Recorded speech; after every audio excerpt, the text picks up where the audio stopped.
Shalom Bapak Ibu yang dikasihi Tuhan. Sekali lagi shalom. Puji nama Tuhan. Kalau boleh kita berkumpul pada pagi hari ini. Semua karena kemurahan Tuhan dalam hidup kita. Sepanjang minggu kita telah lewati, pada minggu pagi ini kita bersuka cita.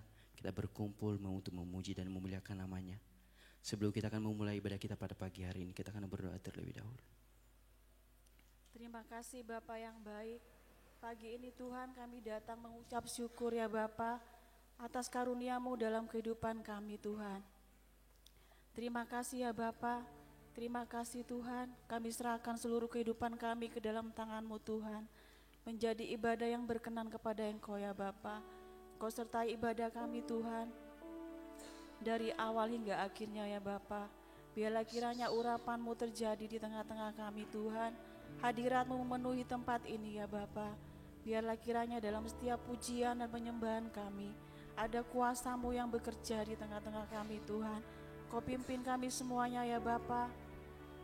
Kau lawat hati kami Tuhan. Terima kasih Bapa, kami serahkan semuanya ke dalam tangan-Mu Tuhan. Kami yang melayani Engkau juga ya Bapa. Biarlah kiranya Tuhan urapan-Mu ada di tengah-tengah kami yang melayani. Sembunyikan kami di balik salib kemuliaan-Mu. Biarlah Engkau yang saja yang tampak dalam kehidupan kami. Terima kasih Tuhan, kami serahkan ibadah ini hanya di dalam nama Tuhan Yesus Kristus. Amin. Terima kasih Yesus. Kami mau menyembah Engkau pada pagi hari ini Tuhan. Saat ku menyembah-Mu, Roh-Mu bekerja. Saat ku memuji-Mu, Kau bertata di atas pujian. Sekali lagi naikkan pujian ini.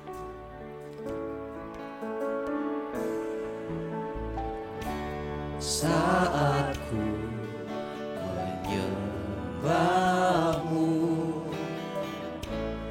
Roh-Mu bekerja.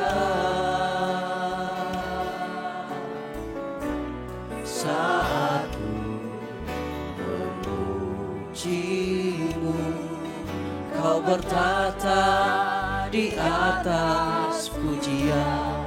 Ku angkat hatiku,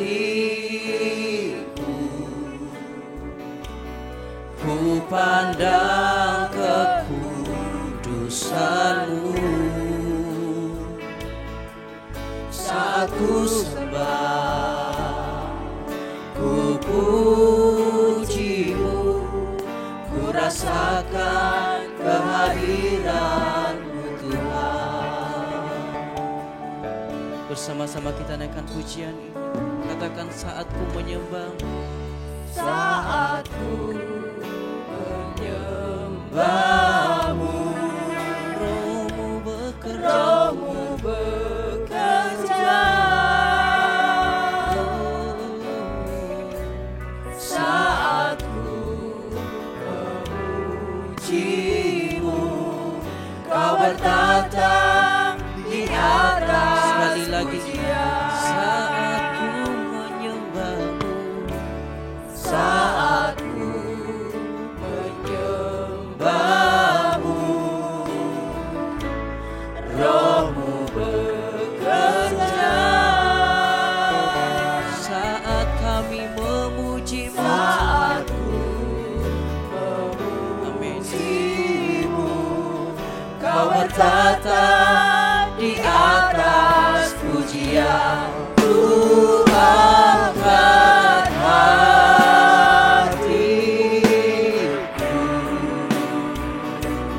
ku pandang kekudusan-Mu. Saat ku sembah, ku puji-Mu, ku rasakan kehadiran-Mu Tuhan. Ku angkat hatiku,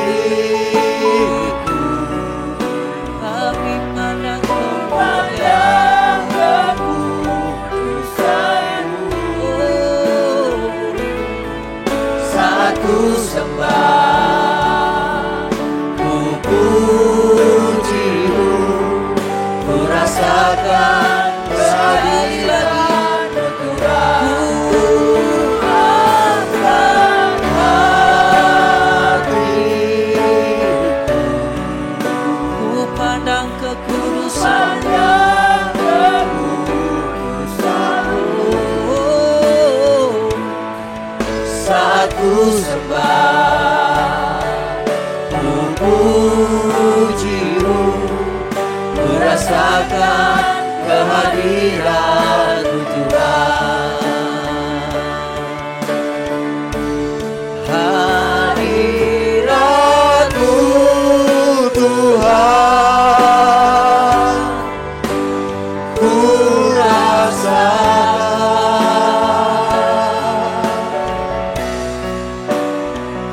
kekudusan-Mu Bapa, penuhiku.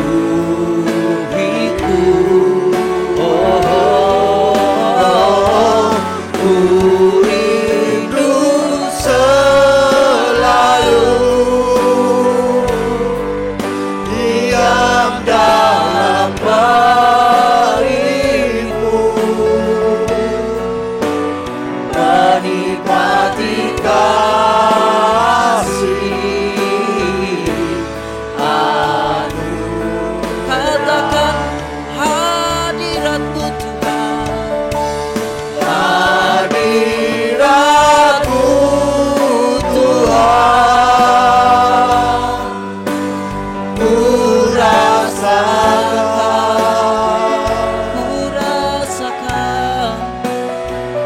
kekudusan-Mu Bapa, penuhiku.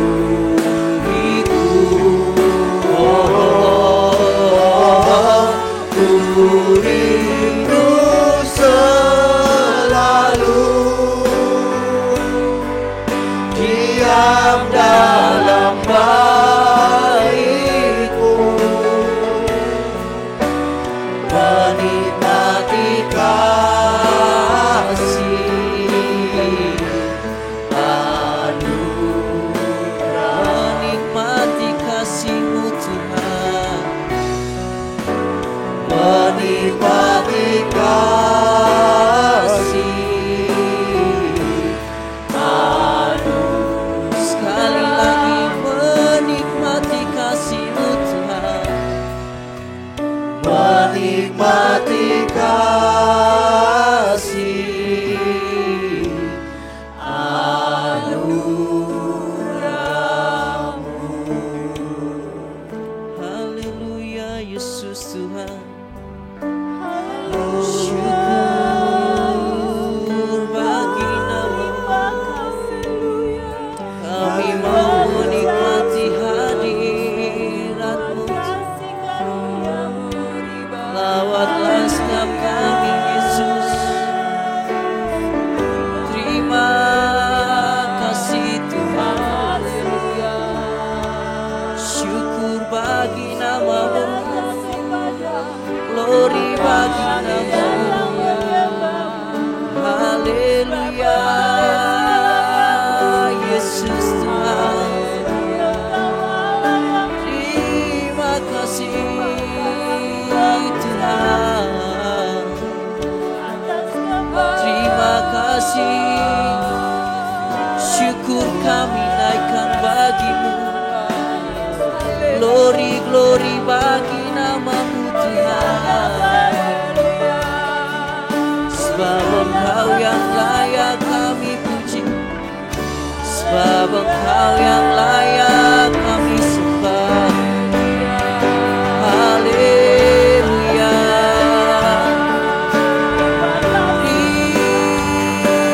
Terima kasih Yesus.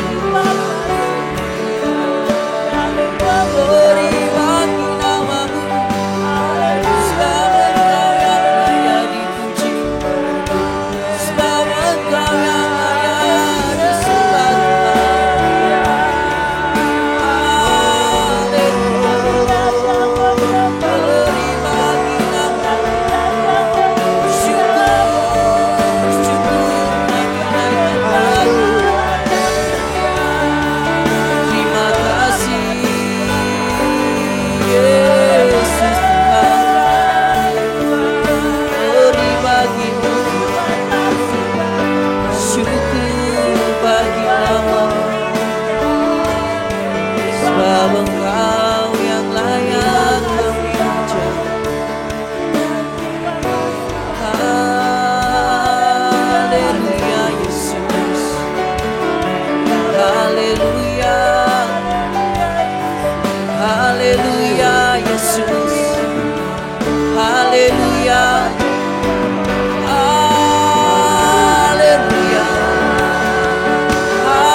dan bersoraklah bagi Dia. Pujian, hormat, kuasa bagi Raja.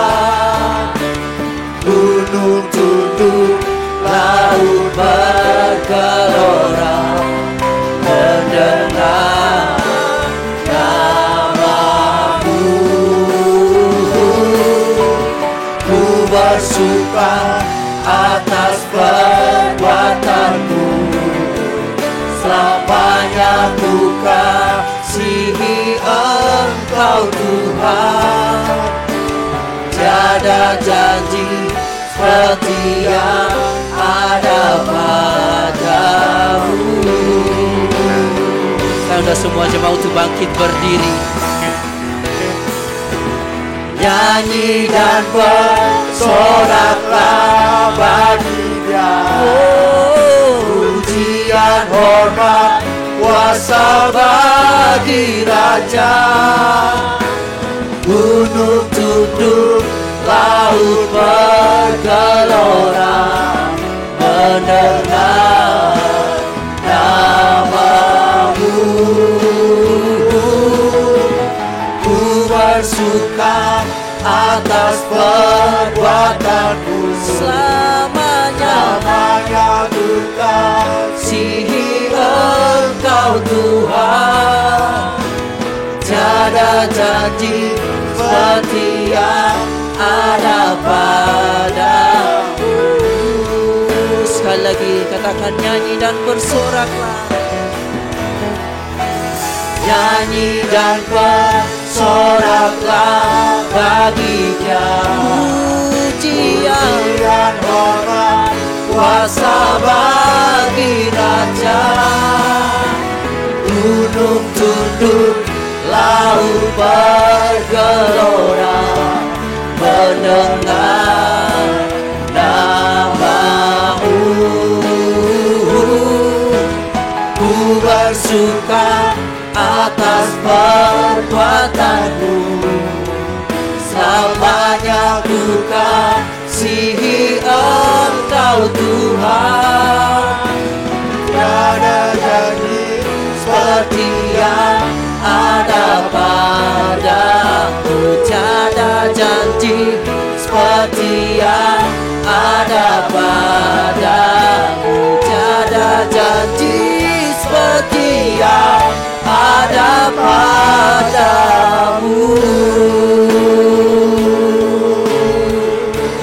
Berikan sorak-sorai baik kemuliaan nama Tuhan.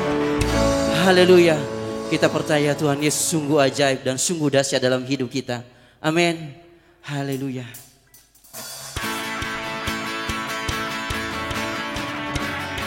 Sungguh Engkau megah Tuhan bagi hidup kami. Haleluya Yesus. Tak terbayang kasih-Mu dalam hidup kami Tuhan. Sungguh karya-Mu terbesar dalam hidup kami.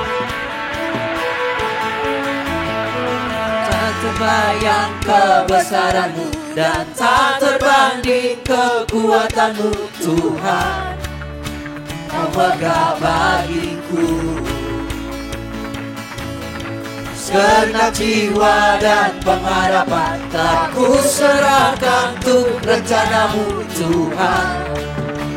Kau Raja atasku, hanya Kau yang layak ditinggikan. Oh, ajaib Kau Tuhan, agung dan perkasa. Kau sumber kemenanganku, layak berkuasa, memerintah selamanya. Yesus Kaulah Raja mulia.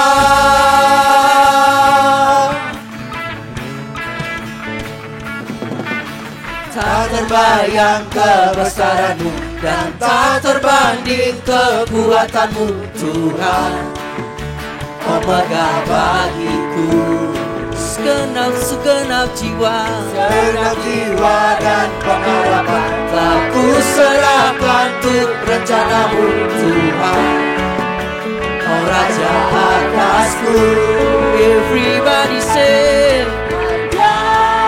Kau yang layak ditinggikan. Oh, ajaib Kau Tuhan, agung dan perkasa. Kau sumber kemenanganku, layak berkuasa, memerintah selamanya.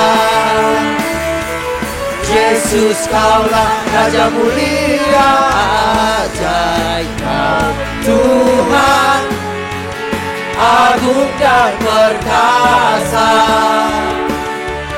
Kau sumber kemenanganku, layak berkuasa, memerintah selamanya. Yesus, Kaulah Raja mulia.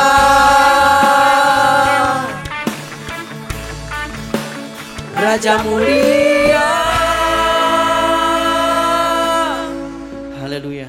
Saya persilakan jemaat untuk duduk kembali.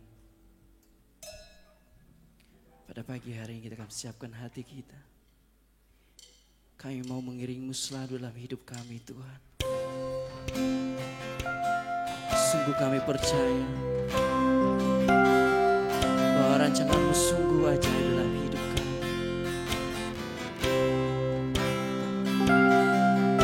Kekuatanmu Tuhan sungguh nyata dalam hidup kami.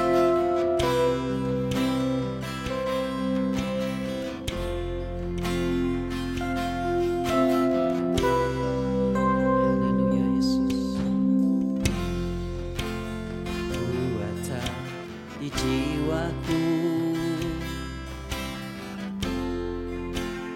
tenangan batinku,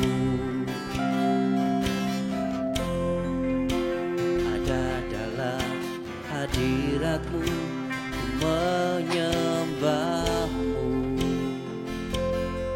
Kami mau bersyukur Tuhan,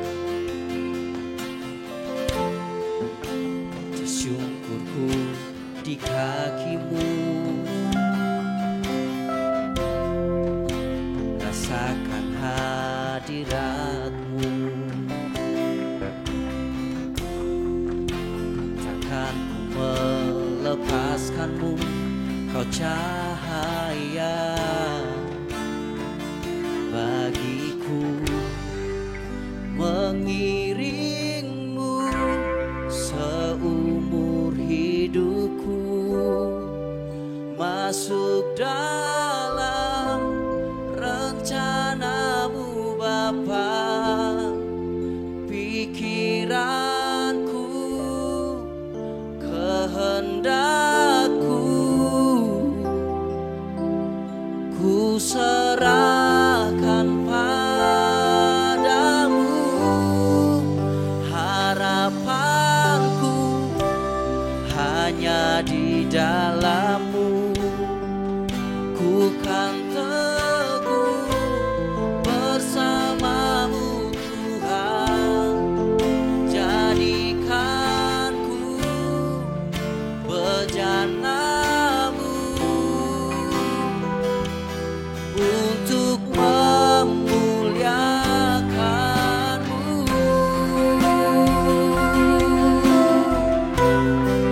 Bersama-sama kita nyatakan pujian ini.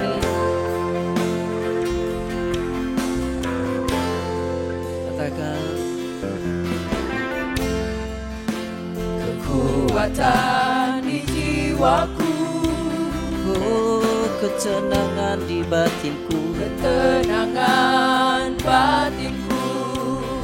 Haleluya.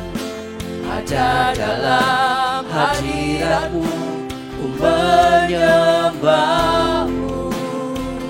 Kami mau tersyukur Tuhan, tersyukur syukurku di kaki-Mu. Oh, rasakan hadirat-Mu.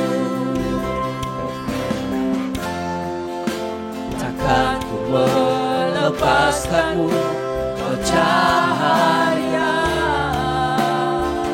bagiku. Mengiringmu seumur hidupku. Amin Yesus. Masuk dalam Kami mau mengiringmu selalu. rencana-Mu Bapa. Pikiranku, kehendakku, ku serahkan padamu. Harapanku hanya di dalam-Mu. Ku kan teguh bersama-Mu Tuhan. Jadikan ku bejana-Mu Untuk memuliakan Takkan mengiringmu selalu. Sando semua jemaat untuk bagi berdiri kembali. Masuk dalam rencana-Mu Bapa. Pikiranku, kehendakku,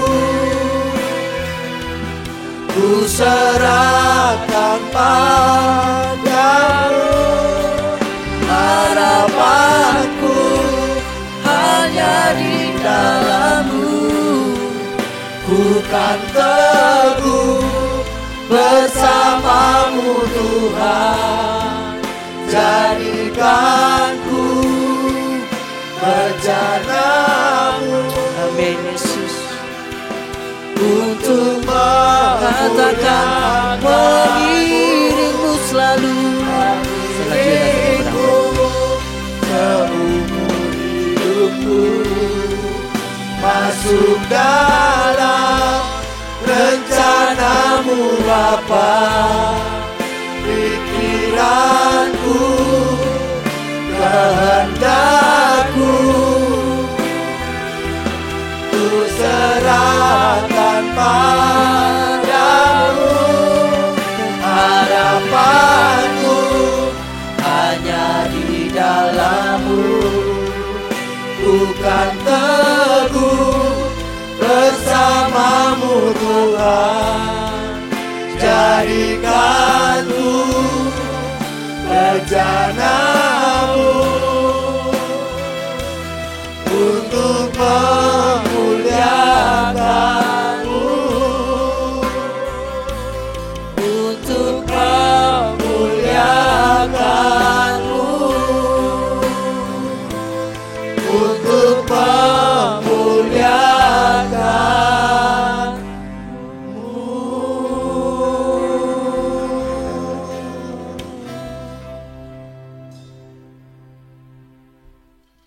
Kami datang menghampiri tahta kasih karunia-Mu ya Bapa. Kami hendak menaikkan syukur dan terima kasih kami kepadamu ya Bapa. Karena begitu besar anugerah rahmat kemurahan-Mu yang Engkau selalu limpahkan atas setiap kami. Selalu baru setiap hari kasih setia-Mu bagi setiap kami ya Tuhan. Ajar kami, bimbing kami, tuntun kami ya Tuhan.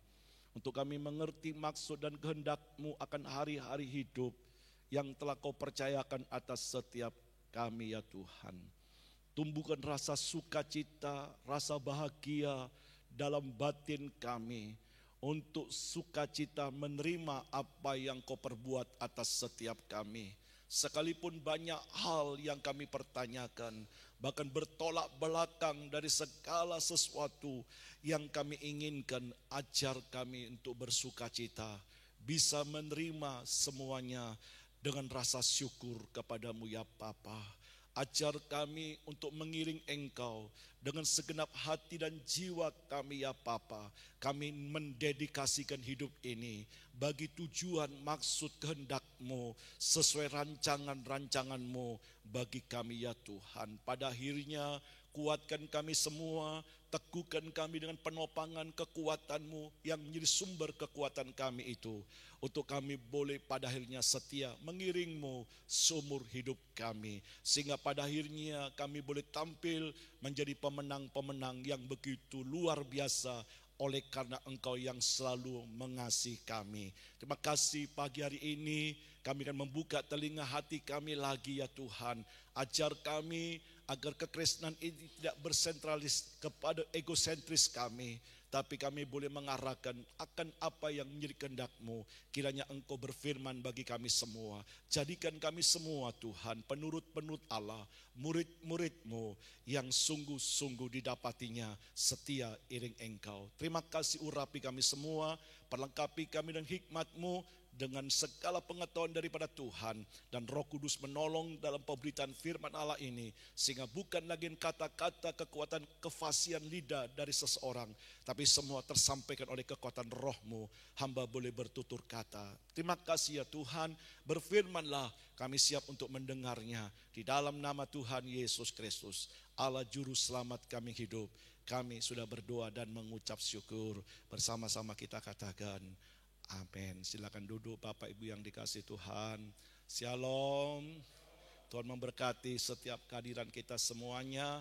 Saat ini adalah saat di mana Tuhan mengendaki kita menyiapkan telinga kita menyiapkan hati kita bagi firman Tuhan. Sebagaimana Tuhan selalu menyediakan telinganya, matanya tertuju kepada kita untuk memperdulikan setiap seru doa-doa kita. Kiranya firman Tuhan boleh mendapat tempat di hati setiap kita semuanya. Saudara yang dikasihi Tuhan, hari ini kita akan mendengar firman Tuhan yang saya beri tema hidup digerakkan oleh tujuan. 2 minggu lalu kita sudah mendengar firman Tuhan meraih kemenangan dalam kebersamaan. Saya harap ini tidak terlupakan begitu aja. Setelah kita mendengar firman Tuhan, kita perlu lagi merenungkannya. Sudahkah apa yang kita sudah dengar itu bereaksi begitu nyata atas setiap kita, walaupun mungkin belum mencapai akhir tujuan kesempurnaan, tapi minimal arah pikiran kita sudah terarah kepada sesuatu yang sudah kita dengar. Minggu lalu kita sudah mendengar memiliki hati yang empati, saudaraku. Bagaimana sikap kita? Apakah setelah kita mendengar firman Tuhan, ya sudah cukup hanya mendengar, selesai, lalu tidak ada dampak, tidak ada pengaruh dalam hidup kita? Tentu tidak sedemikian saudaraku. Tapi kita mau meresponinya, karena firman Tuhan itu berfaedah, firman Tuhan itu bermanfaat, firman Tuhan itu sesungguhnya adalah untuk kebahagiaan kita sendiri pada akhirnya. Hari ini kita akan dengar firman Tuhan saudaraku, hidup yang digerakkan oleh tujuan. Kita akan melihat suatu profil contoh kehidupan yang Allah berbicara kepada seseorang ini. Dan Allah memanggilnya bukan karena kebaikannya, bukan karena amal salehnya, tetapi karena kasih karunia-Nya menurut keputusan dan kehendaknya yang telah dinyatakan itu di dalam suratnya yang dipercayakan kepada Paulus untuk ditujukan pada jemaat di Efesus. Hari ini kita mau belajar saudaraku, hidup ya digerakkan oleh tujuan. Kita akan baca lebih dulu pernyataan yang tertulis dalam firman Tuhan di dalam 1 Korintus pasal 9 ayat yang ke-26. Kita akan terpimpin oleh Tuhan untuk kita hidup sesuai dengan tujuan Tuhan, dan hidup ini digerakkan oleh tujuan. Dalam 1 Korintus pasal 9 ayat 26. Sebab itu kata Paulus, aku tidak berlari tanpa tujuan. Tapi aku bukan petinju yang sembarangan saja memukul. Kata petinju itu ada sesuatu energi yang dikeluarkan, ada sesuatu tenaga yang dikeluarkan, tapi kalau tidak ada sasarannya, ya akhirnya sia-sia, tidak ada gunanya. Tapi perlu kekuatan, perlu energi yang dikeluarkan untuk meninju kepada sasaran, kepada tujuannya. Dan kalau kita mengerti sasarannya dan tujuannya, walaupun belum sempurna, tetapi dari waktu ke waktu hidup kita digerakkan oleh tujuan, maka tujuan itu akan tercapai. Itulah yang menjadi kehendak Tuhan atas hidup ini, dalam hidup yang Tuhan percayakan kepada kita. Dan kita harus sadar waktu berjalan terus. Ingat, waktu akan terhentikan dengan batas waktu yang telah Tuhan katakan. Dalam kitab Pengkhotbah pasal 3 dikatakan, segala sesuatu di dalam dunia ini ada waktunya. Ada waktunya untuk lahir. Kitab suci berkata, ada waktunya untuk kita mengakhiri hidup yang kita jalani. Ada waktunya, saudaraku. Sebab itulah ada pujian berkata, hidup ini adalah suatu kesempatan. Adalah suatu kesempatan demi kesempatan yang Tuhan karuniakan. Yang tergantung kita, apakah kita memanfaatkan kesempatan itu, atau kita biarkan kesempatan itu berlalu. Ada banyak hal kesempatan emas demi kesempatan emas Tuhan karuniakan. Tapi berapa banyak kita bisa memanfaatkan kesempatan emas itu?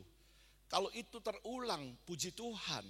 Tapi kalau tidak terulang, saudaraku, maka kita tidak punya lagi kesempatan itu. Dan itu sesuatu yang begitu sangat merugikan dalam hidup kita. Dan satu kali waktu yang Tuhan telah karuniakan kepada kita, akan dituntut Tuhan suatu pertanggungan jawab yang masing-masing harus mempertanggungjawabkan itu kepada Tuhan.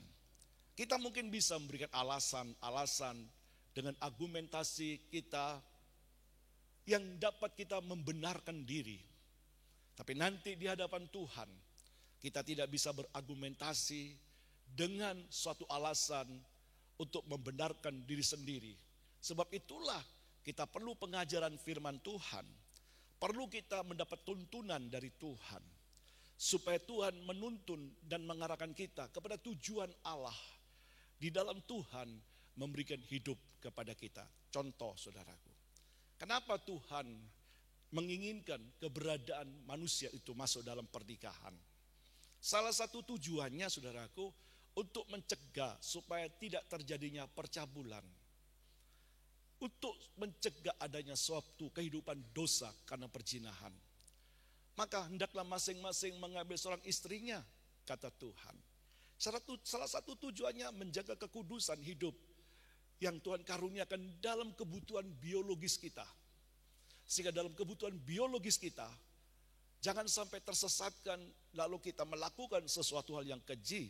Sebab itulah masuk kepada yang namanya pernikahan. Tujuannya supaya kita tidak jatuh dalam perzinahan atau percabulan.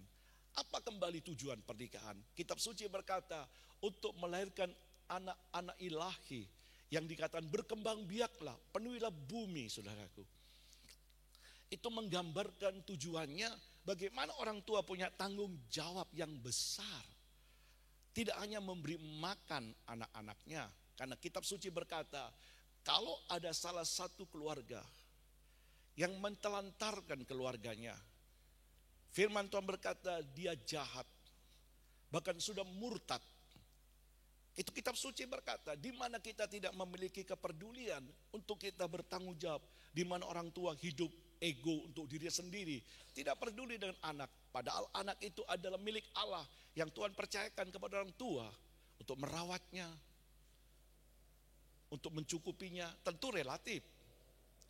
Saudaraku, sesuai dengan berkat Tuhan yang Tuhan karuniakan, terlebih-lebih untuk melahirkan anak ilahi, dididik dia, dibesarkan dia, untuk dia dibangun dalam pola Allah.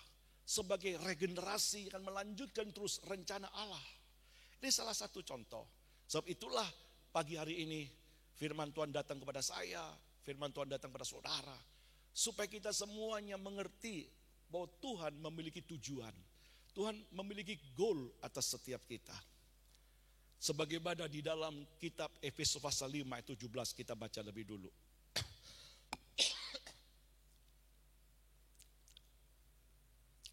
Sebab itu janganlah kamu bodoh, tapi usahakanlah supaya kamu mengerti kehendak Allah. Usaha apa yang harus kita usahakan? Iya, tentu kita mau membaca firman-Nya. Karena firman ini adalah isi hati Allah. Firman ini adalah bentuk pola pikir Allah.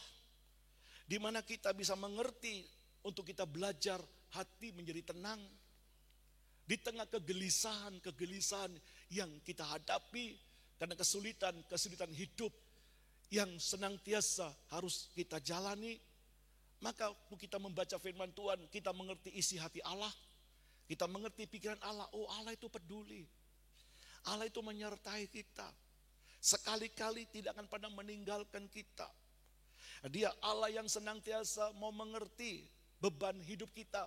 Sehingga dia pernah berkata, marilah datang kepadaku, hai semua orang yang letih lesu, yang berbeban berat.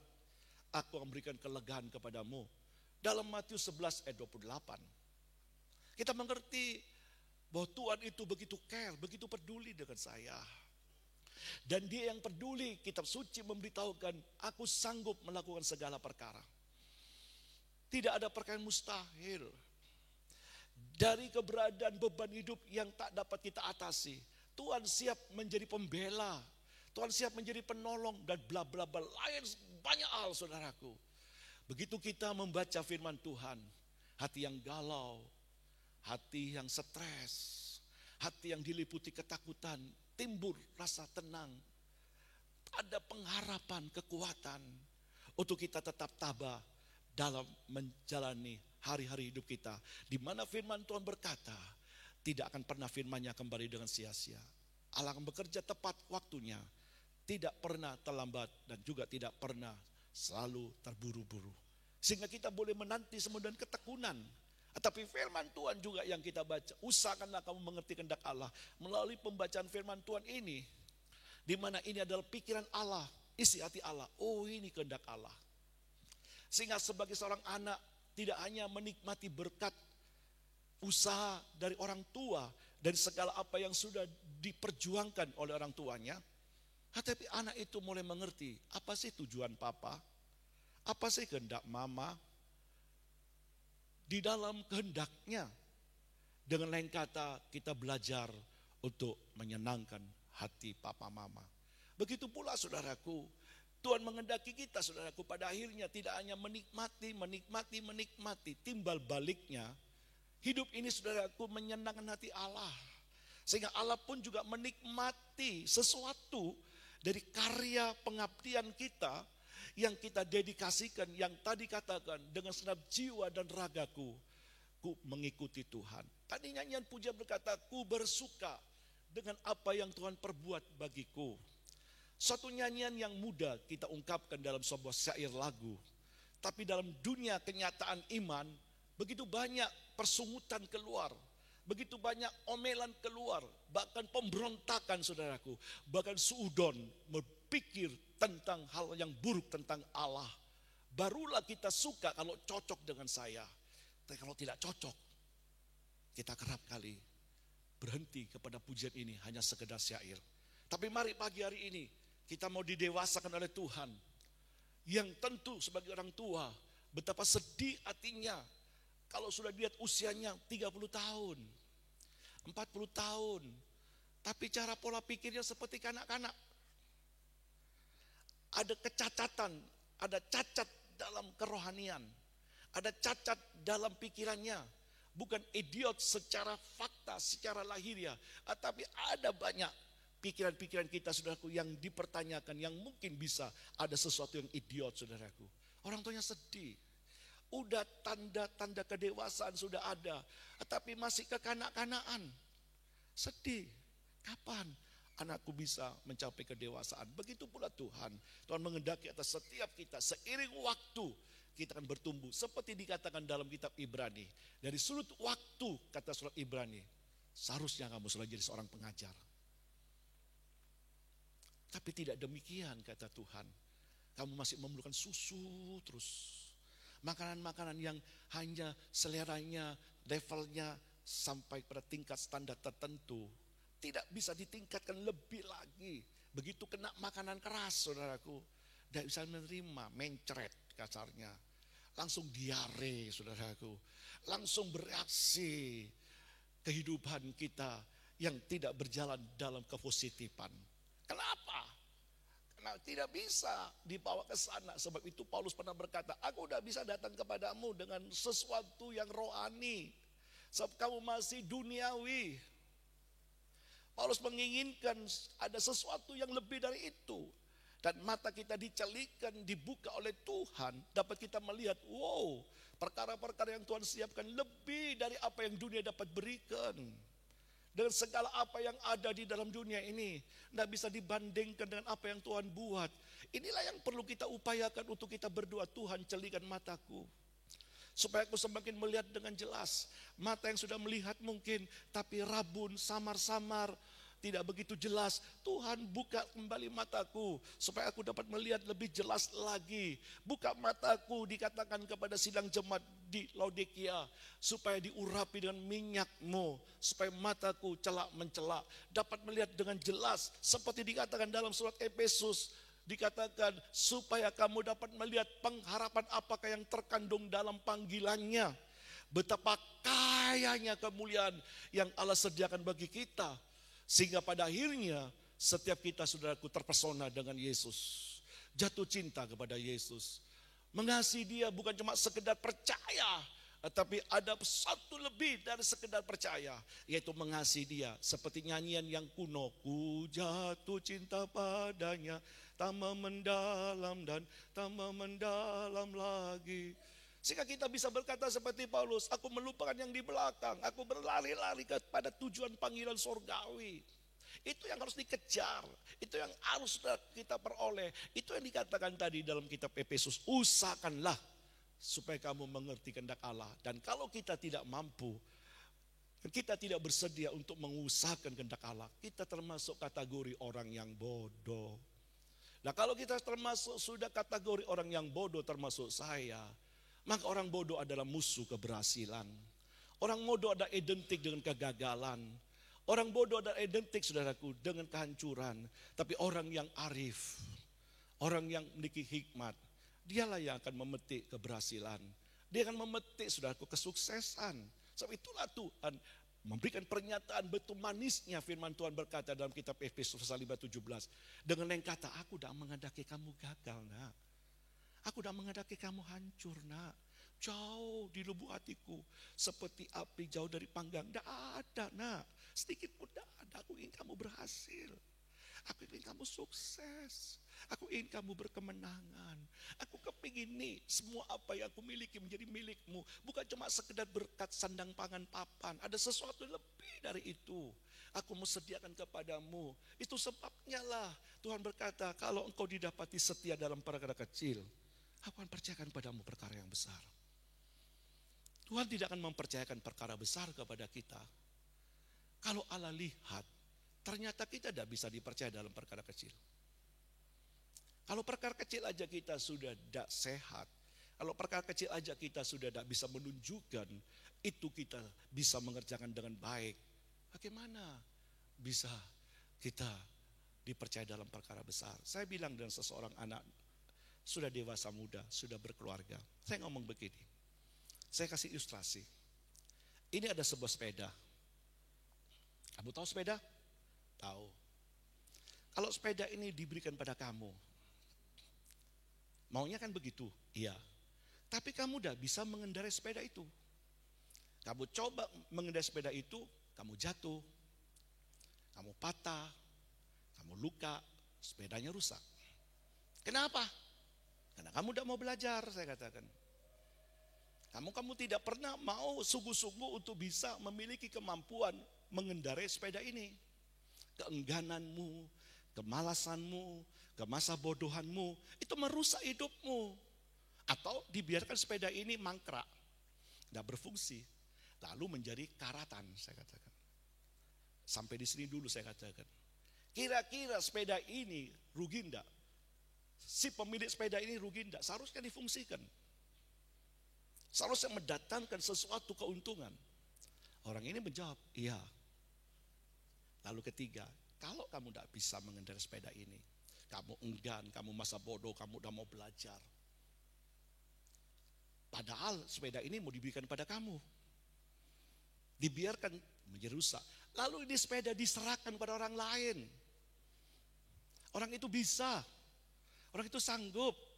Orang itu mampu menghasilkan sesuatu seperti yang diharapkan si pemilik sepeda ini. Kira-kira si pemilik sepeda ini salah enggak?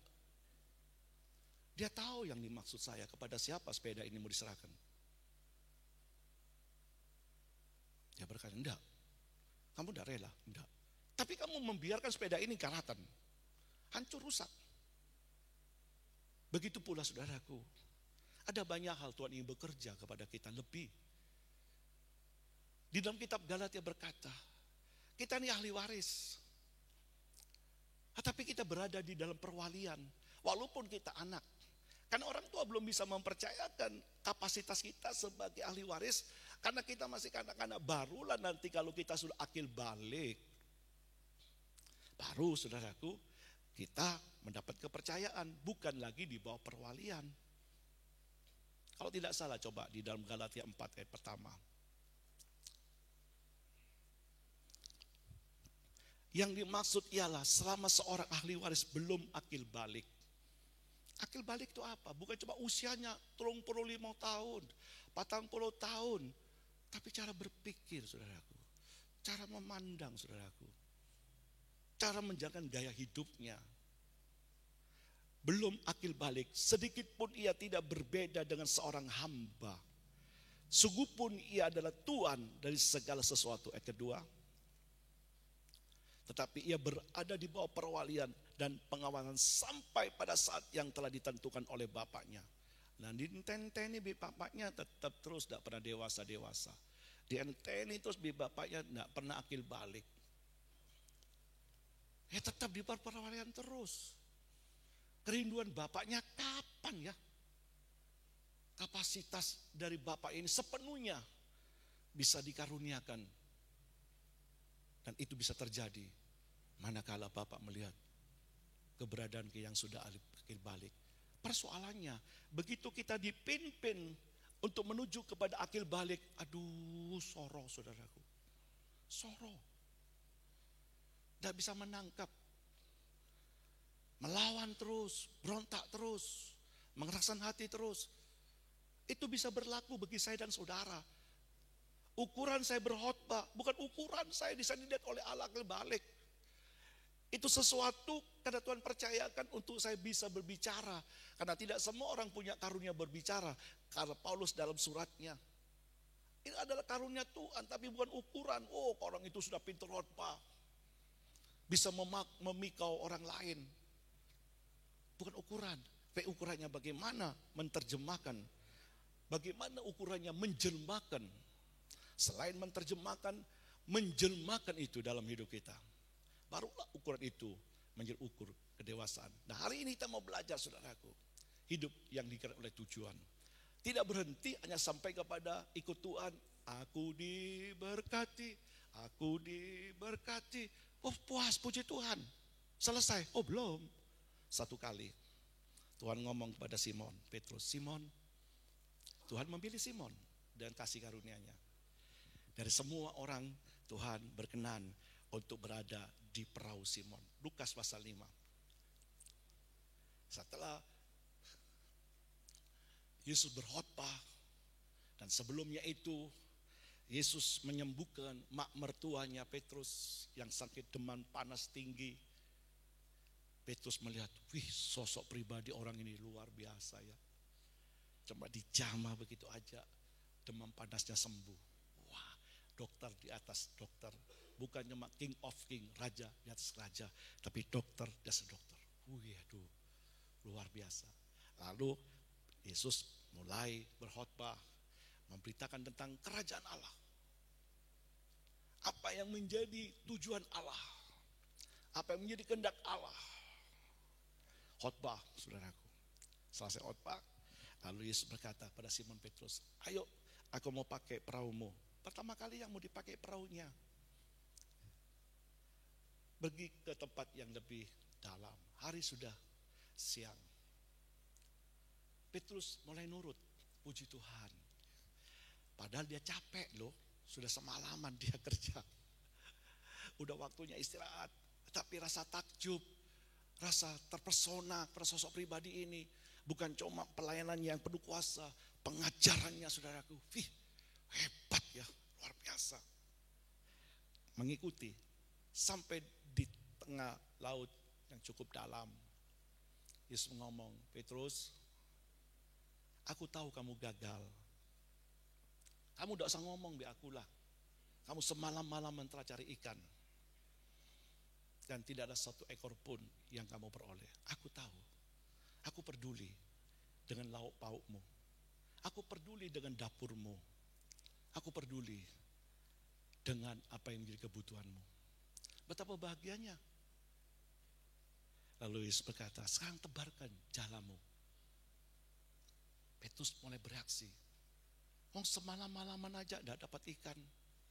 Tempat yang basah. Tempat yang begitu banyak airnya.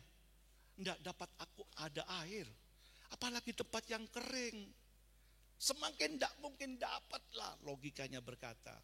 Tuhan ingin mengajar supaya Simon ini boleh belajar hidup oleh karena iman. Mulai belajar, percaya bahwa firman-Nya itu senantiasa menuntun kita kepada dimensi kuasa Allah. Tetapi anehnya, pada akhirnya Simon Petrus berkata, karena engkau yang menyuruh Tuhan. Setelah dia mendengar pengajarannya tadi. Dia berkata, karena engkau yang menyuruh. Karena engkau yang berfirman, maka tidak akan pernah kembali firman-Mu itu. Aku kerjakan juga. Hasilnya menakjubkan. Perahu yang kosong terisi penuh dengan ikan-ikan. Dan tidak itu saja, nyaris tenggelam. Saking berkatnya berlimpah, kalau tidak dibagi berkatnya tenggelam. Begitu pula waktu kita diberkati, saudaraku. Lalu kita hanya untuk diri kita, bahaya kita akan tenggelam dengan roh keserakaan. Kita akan tenggelam dengan roh tamak, saudaraku. Pada akhirnya berkat itu akan menghancurkan kita.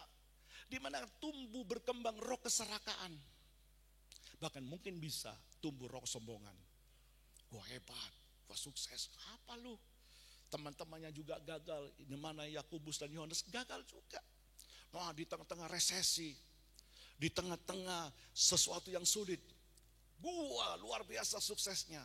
Bisa. Kalau udah hati-hati, bisa tumbuh roh kesombongan. Akhirnya di tengah-tengah keberhasilan, berkat itu bisa membuat seseorang jatuh. Bisa membuat orang akhirnya menjadi gagal. Seperti kata pepatah, tikus mati di dalam lumbung. Sesuatu tidak mungkin bisa mati, tetapi bisa mati. Karena apa? Ada faktor-faktor tadi. Karena keselakaan, ketamakan, saudaraku. Akhirnya melekat dalam diri kita roh kikir. Kitab suci berkata dalam 1 Korintus 9, bla bla bla, orang sundal, orang berhala, penyembah berhala, orang tidak masuk surga. Tetapi orang kikir tidak bisa masuk surga. Kenapa? Dia menjadi hamba uang. Yang pada akhirnya, saudaraku, hidupnya cintakan uang. 1 Timotius 6 ayat 10 berkata, akar segala kejahatan adalah cintakan uang. Hidupnya kurang, terus saudaraku. Akhirnya menjadikan itu sumber perlindungannya, bukan lagi Tuhan. Orang percaya, Kristen, tetapi kiblatnya bukan pada Tuhan, kiblatnya pada yang lain. Itu kekejian di hadapan Tuhan. Dan pada akhirnya, saudaraku, kalau nyaris tenggelam, kitab suci berkata, dia panggil teman-temannya. Nah, harusnya belajar gitu, saudaraku. Di antara jemaat satu dengan lain, lihat orang lain perutnya kosong, kita yang merasa dipenuhi. Ayo dong, toleh dong. Seperti kemarin kita sudah dengar firman Tuhan, memiliki hati empati. Yang artinya seperasaan, sepikiran dengan engkau. Engkau bersuka cita, aku bersuka cita. Engkau menangis, aku menangis. Satu tubuh banyak anggota. Salah satu anggota tubuh sakit, semua sakit. Karena ada keterikatan yang tak terpisahkan satu dengan yang lain. Seyogianya kekristenan itu begitu. Sehingga tidak hanya vertikal, tapi juga horizontal. Antara vertikal dan horizontal ini ada hubungan yang erat, bagaikan mata uang yang tidak bisa dipisahkan satu dengan yang lainnya. Karena kitab suci berkata, kalau kamu tidak bisa mengasihi yang kelihatan, bagaimana mungkin kamu bisa mengasihi yang tidak kelihatan? Dipertanyakan tentang kasihmu kepada Tuhan, kalau kamu tidak bisa mewujudkan kasih kepada yang kelihatan. Kalau kamu tidak bisa mengasihi yang dekat, bagaimana kamu bisa mengasihi yang jauh? Kitab suci berkata di kitab Galatia 6, berbuatlah baik pada semua orang, terutama saudara seiman. Dibikin kecil lagi, terutama dalam keluarga kita. pertanyaan, kalau kita tidak bisa dengan kelompok ruang lingkup yang kecil, bagaimana kita bisa menjangkau yang lainnya? Bagaimana kita bisa mengasihi Allah kalau kita tidak bisa mengasihi yang kelihatan? Kitab suci berkata dalam 1 Yohanes pasal 4, kalau dasar ayat 21. Betapa senangnya Simon. Berkatku melimpah. Luar biasa mujizat Tuhan. Tuhan ajaib. Tuhan dahsyat. Memang Tuhan dahsyat. Tuhan ajaib. Tanpa dia melakukan mujizat pun dia tetap ajaib. Dia tetap dahsyat. Dan tidak ada satupun yang bisa menyamai dia. Dalam kitab Yesaya berkata, hendak kau samakan dengan siapakah aku ini? Kalau ada, tampilkan dirinya. Dan kitab suci berkata, dari sejak dahulu sampai sekarang, sampai selama-lamanya, tidak akan ada yang sama seperti dialah satu-satunya yang dikatakan Musa kepada bangsa Israel. Allahmu itu esa. Dia satu-satunya, tidak ada yang lain. Tapi Tuhan ngomong akhirnya dalam Lukas pasal 5 ayat 10. Simon, aku punya sesuatu kepadamu. Kamu harus menggerakkan hidupmu pada tujuan ini. Oh iya Tuhan, apa? Kamu tidak akan lagi menjadi penjala ikan. Kamu akan menjadi penjala jiwa. Ada sesuatu yang semakin dipercaya Tuhan. Yesus melihat, Petrus ini punya hati ya, punya empati ya, punya peduli ya. Orang yang bisa dipakai Tuhan. Tidak dilihat karena dia khotbahnya bagus, pendidikannya tinggi, punya gelar di muka namanya, di belakang namanya. Tapi Tuhan lihat, kamu ini punya hati ya. Kamu orangnya tidak suka irian, tidak suka dengki. Senang lihat orang lain diberkati. Tuhan bisa percaya itu. Pada akhirnya Tuhan ngomong, aku akan percayakan engkau menjadi penjala manusia. Mulai Tuhan ngomong, hidupmu harus digerakkan pada tujuan. Nah, untuk bisa saudaraku menjadi penjala jiwa, tidak cukup saudaraku untuk memberitakan firman, walaupun itu perlu pengetahuan. Ada satu pertanyaan. Waktu Yesus mati di atas bukit Golgota, siapa penyabut nyawanya? Yesus. Bapa di sorga? Siapa? Setan? Pertanyaan-pertanyaan harus kita bisa mampu menjawab. Dalam dunia diskusi untuk memperkenalkan sosok pribadi siapa Yesus, diperlukan hikmat, diperlukan pengetahuan. Nah, kita bisa belajar, apalagi sekarang sudah dipermudah dengan begitu banyak kemajuan teknologi. Sehingga kita bisa menjawab di tengah-tengah keraguan-raguan. Coba kita baca dalam Yudas pasal pertama ayat 22. Kitab Yudas pasal pertama ayat 22. Tunjukkanlah belas kasihanmu kepada mereka yang ragu-ragu. Supaya mereka tidak lagi ragu-ragu, mantap percaya Yesus. Bukan ingin supaya jadi menantunya seseorang. Tapi betul-betul aku tahu, kata Paulus, kepada siapa aku percaya. Dan ini harus menjadi kehidupan yang digerakkan kepada tujuan. Bagaimana kita memiliki kepedulian tentang keselamatan. Yang Yesus katakan, bahwa di bawah kolong langit ini tidak ada nama lain yang dikaruniakan oleh Allah yang di dalamnya manusia memperoleh selamat. Kita tahu dialah jalan kebenaran dan kehidupan. Tidaklah seorang pun sampai kepada Bapa tanpa melalui aku. Ini dengan lain kata selaku selain dilengkapi dengan pengetahuan, ada beban. Ada panggilan hati, kapan ya orang tuaku bertobat ya? Kapan orang tuaku terima Yesus? Loh, di dalam dunia kita kumpul. Tapi kalau dunia iman kita berbeda, kita akan terpisah. Dan terpisahnya itu selama-lamanya. Ini harus digumuli dalam doa. Tuhan ingin melihat sejauh mana kita berdoa. Pada waktu saya dihina, diolok oleh keluarga istri saya. Gendeng lu, mau jadi bojonya pendeta, oleh opo. Saya dikatakan engeng butau lu, terang-terangan di depan saya. Lu ini engeng butau lu, ini orang gak kerjaan lu, males lu. Lu mah seneng minta duit gitu jemaat. Wah, aku udah pernah minta duit. Lu kantong kolekta itu siapa? Kan tangannya kamu, cuma pinjam orang lain. Kok seneng kamu makan badok? Katanya kasar saudaraku. Karena dia cinta kepada saya sebetulnya. Tapi matanya buta.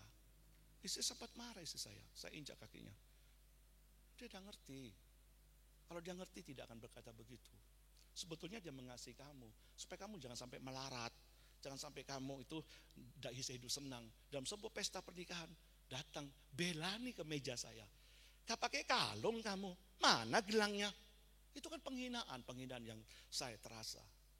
Tapi saya jawab, saya berkalungkan kasih setia Tuhan. Saudara yang dikasih Tuhan, ada beban. Kita doakan. Tapi puji Tuhan, satu per satu. Orang yang dulu ngenyek, orang dulu menghina, semua diselamatkan. Boleh dikatakan saudaraku, di keluarga istri saya, semua sudah percaya Tuhan. Terima Tuhan, tinggalkan penyembahan berhala. Salah satunya, keberadaan bagaimana kita membalas dengan kasih. Kita bicara tentang firman Tuhan. Ada masalah mereka, akhirnya ingat saya, telepon saya. Tuhan berikan hikmat, memberikan solusi jalan keluarnya. Ada juga yang didoakan saya, akhirnya mereka dijamah Roh Kudus. Lalu mereka pulang, aku harus ke gereja Endi. Saya katakan, gereja itu banyak, tentukan, ini silakan. Baptis sana. Kalau sudah selesai, biar pendetanya hubungi saya. Nanti kita bicara lebih jauh tentang apa yang saya katakan ini. Semua percaya Tuhan akhirnya. Saudara yang dikasih punya beban. Bagaimana? Menjadi berkat, menjadi terang, menjadi garam bagi keluarga. Sehingga orang tua lihat, oh ternyata menjadi orang percaya itu serupa tapi tak sama ya. Tidak hanya diajar kebaikan, tetapi ada banyak hal yang pada akhirnya anugerah Tuhan dan rahmatnya melimpah turun kepada keluarga kita. Dan pada akhirnya semua keluarga kita diselamatkan. Mulai hari ini, kata Tuhan kepada Simon Petrus, kamu akan menjadi penjala manusia. Untuk kita menjadi beban keselamatan, harus hidup kita perlu pantau. Jangan hidup kita menjadi batu sandungan. Paulus katakan dalam 2 Korintus 6 ayat ketiga. 2 Korintus 6 ayat ketiga. Dalam hal apapun kami tidak memberi sebab orang tersandung, supaya pelayanan kami jangan sampai dicela. Lu bicara firman Tuhan, tapi hidupnya lu tidak hidup dalam firman Tuhan. Menjadi batu sandungan. Itu dikatakan garam kalau sudah kehilangan asinnya, tidak ada gunanya selain diinjak-injak orang dan akan dibuang. Mulai kita tahu, hidup saya disorot oleh banyak orang. Hidup saya diperhatikan banyak orang. Setiap kali kalau ketemu dengan orang, dulu saya tidak pernah dipanggil sedemikian, tapi sekarang dipanggil di mana-mana. Selalu berkata kalau pagi-pagi dulu saya jalan, Cawan Li Muse. Apa artinya? Selamat pagi. Cawan itu selamat pagi. Li Muse artinya pendeta Li. Dia berkata, Cawan Li Muse. Kalau istri saya ke pasar, ada banyak orang nyopo. Cawan Li Semu. Artinya, Cawan selamat pagi, Nyonya pendeta Li. Semakin gelar itu diberikan pada saya. Ada seorang yang sudah lanjut usia 78 tahun. Kemana-mana pakai kacamata hitam. Tokonya toko damai di Jalan Jawa. Kalau ketemu saya, Cawan di Muse. Hausi. Oh hausi. Kabar baik selalu. Sepatan saya ngomong. Dia jalannya pelan. 78 tahun. Sedangkan saya mau jalan cepat. Tapi saya tahu ada mangsa ini, ada kesempatan. Saya memperlambat jalan saya. Wah, luar biasa. Changming ya. Oh iya, ini kekayaan yang terbesar. Oh iya, itu betul-betul. Jalan. Membangun keakraban lebih dulu. Itu yang kata Paulus dalam 1 Korintus 9. Kalau aku kumpul dengan orang-orang di bawah hukum Taurat, aku seperti orang yang hidup di bawah hukum Taurat. Kalau aku kumpul dengan orang-orang hidup di dalam hukum Taurat, aku hidup seperti orang hidup yang di dalam Taurat Tuhan. Aku adalah orang yang bebas, kata Paulus. Tapi aku hamba di semuanya. Di balik itu semuanya, supaya aku diterima di tengah-tengah mereka. Dengan tujuan aku dapat memenangkan mereka semuanya. Lepas mereka percaya pada gereja lain karena ikut anaknya, no problem, kita harus bersiwa besar. Tapi yang penting kita sudah membawa mereka pada kerajaan sorga. Tuhan tidak pernah salah memberi upah. Lalu dia bertanya, apa sih bedanya Yesus tentang dengan keyakinannya? Oh ya, semua hal, jangan kita mencela, semua baik. Tapi ada satu yang berbeda. Boleh enggak nanti kapan-kapan aku ngomong dengan panggil dia Kuku? Boleh enggak? Oh, boleh. Karena sudah dibangun dengan keakraban. Boleh. Senang. Wah, senang ya ngomong bedi musuh ya. Enak ya. Lalu dia ngomong, apa yang lain suka mencela. Ya, itu kurang luas wawasannya. Tapi coba mau belajar. Saya juga mau mendengar lebih dulu menurut dari Kuku. Dia cerita, oh ya. Ada saatnya saya cerita. Sehingga dia bisa membandingkan. Pada akhirnya dia mulai berkata, ya itu Yesus ya. Selebihnya aku hanya bisa menanam. Aku bisa menyiram. Selebihnya Tuhan. Yang terpenting bukan menanam dan menyiram. Yang terpenting adalah Allah yang menumbuhkan. Tinggal waktunya nanti. Mungkin bisa detik-detik terakhir. Firman yang pernah dia dengar. Dia terima Yesus. Saudara, kita harus punya beban. Menangkan jiwa demi jiwa. Ini salah satu bentuk mengkikis ego kita. Dan kita harus hidup digerakkan dengan tujuan. Dari setiap kita harus menjadi roh yang suka menginjil. Tidak harus semua jadi penginjil, evangelis.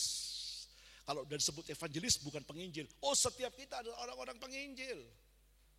Ada seorang hamba Tuhan berkata, mimbarmu bukan mimbar di gereja, di pekerjaanmu. Mimbar saya dan mimbar di rumah. Di mana saudara berada itulah mimbar saudara. Itu Tuhan ngomong mulai hari ini. Engkau bukan menjadi penjala ikan. Tapi engkau menjadi penjala manusia. Hidup digerakkan tujuan. Aku harus berbuah. Aku harus menghasilkan. Ada harga yang dibayar. Ada sikap hidup yang kita tunjukkan akan kasihnya. Kita baca bagian kedua, hidup yang digerakkan tujuan. Setelah Yesus ada di Danau Tiberias, terulang kembali peristiwa dalam Yohanes pasal 21. Mereka menangkap ikan, tidak dapat ikan. Peristiwa beberapa tahun yang lampau terulang lagi. Sedangkan Yesus udah mati. Kabarnya katanya bangkit. Mosok sih ada orang mati bisa bangkit. Paling orang itu mengada-ngada. Mungkin halu orang itu. Mereka mengalami krisis iman. Berapa banyak kadang-kadang kita mengalami krisis iman. Kita telah percaya, kita mendengar firman. Mosok sih. Jangan-jangan orang kesaksian itu mengada-ngada. Ditambah-tambahi. Mosok sih. Wanita-wanita beri kesaksian, Yesus tidak ada di kubur kosong. Jangan-jangan dicuri betul. Jangan-jangan ada yang memindahkan jenazahnya. Padahal Yesus sudah ngomong sebelum peristiwa terjadi. Anak manusia akan diserahkan kepada kepala-kepala imam. Mereka akan menganiaya, menyesal dan membunuh dia. Pada hari ketiga bangkit. Tidak nyantol. Jangan sampai kita seperti itu. Dengar firman Tuhan tidak nyantol, saudaraku. Sehingga pada akhirnya firman yang harusnya menimbulkan iman tidak jadi iman, saudaraku. Hanya menjadi sebuah pengetahuan. Dan akhirnya pengetahuan itu dikalahkan dengan logika kita. Dan begitu peristiwa terjadi, Yesus di tepi Danau Tiberias. Dia bertanya, hai anak-anakku. Saya senang bahasa itu waktu saya baca. Oh, Tuhan itu mengakrabkan diri. Jadi suatu hubungan lebih dari saudara. Hai anak-anakku. Apakah ada lauk pauk padamu? Diperhatikan saudaraku. Dada, tebarkan jalamu di sebelah kanan perahumu. Duh, kok nurut? Orang kadang-kadang sudah gagal, suruh kerja ini pasti mau karena sudah nurut. Dia sudah tidak bisa berbuat apa. Begitu tebarkan jalannya, memperoleh ikan 153 ekor ikan yang besar-besar. Barulah mereka berkata, itu Tuhan. Ingat mereka. Wah, nyemplung saudaraku. Petrus langsung sebagai pionir saudaraku. Cemplung, lari saudaraku. Sampai di tepi pantai. sudah ada ikan bakar, ada roti bakar. Mereka semua membisu. Artinya Tuhan tetap selalu memperhatikan kebutuhan kita di tengah-tengah kegagalan-kegagalan kita. Sebab itu Tuhan pernah berkata, jangan takut, jangan kamu khawatir. Khawatirkan dirimu dikala kita sudah kurang percaya dengan Tuhan. Khawatirkan dirimu dikala kita sudah mulai enggan untuk kita mau berrelasi dengan Tuhan. Doanya udah malas. Kemauan kita untuk dekat dengan Tuhan sudah tidak ada. Itu yang perlu kita khawatirkan. Itu tanda-tanda kekeringan rohani. Kalau dibiarkan terus kekeringan rohani sudah mati rohani kita. Setelah itu mereka makan. Yesus bertanya pada Simon, Simon, ya Tuhan, apa Engkau mengasihi aku? Ya, aku mengasihi Engkau. Gembalakan domba-dombaku. Ya Tuhan. Yesus ngomong lagi sampai 3 kali. Simon, apa Engkau mengasihi aku? Ya, aku mengasihi Engkau, tahu Tuhan. Gembalakan domba-dombaku. Artinya apa? Hidup dengan tujuan. Domba-domba yang sudah diperoleh, jiwa-jiwa yang sudah diselamatkan, itu perlu pemeliharaan. Domba-domba yang sudah diperoleh, saudaraku, perlu didewasakan. Perlu dituntun, perlu diajar. Jangan sampai tersesat. Dikawal, dijaga. Ada begitu banyak serigala-serigala. Begitu banyak ragi orang Farisi. Begitu banyak ragi orang Saduki. Begitu banyak ragi orang Farisi. Jangan sampai menguasai hati kehidupan orang-orang percaya.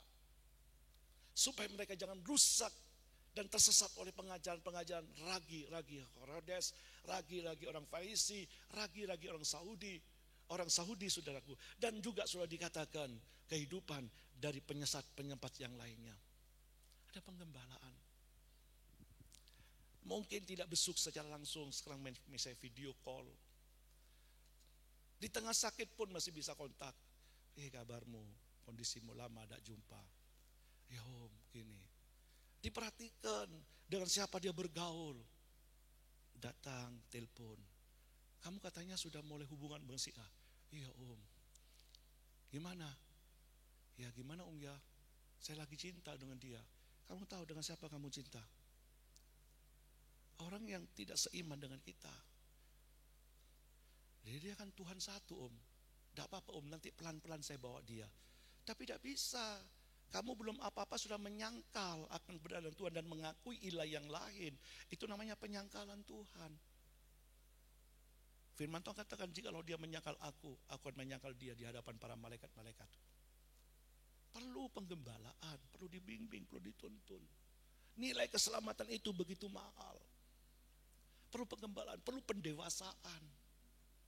Itu sebabnya lah dalam 1 Petrus pasal 5 kita baca ayat yang pertama sampai 4. Petrus sebagai gembala senior, dia berkata demikian kepada rekan-rekan gembala yang lain, termasuk mengajar kepada kita. Sebagai bentuk penggembalaan, bukan karena jabatan penggembalaan sidang, tapi setiap saudara harus punya roh penggembalaan. Bagaimana mengembalakan keluarganya. Bagaimana mengembalakan isi rumahnya.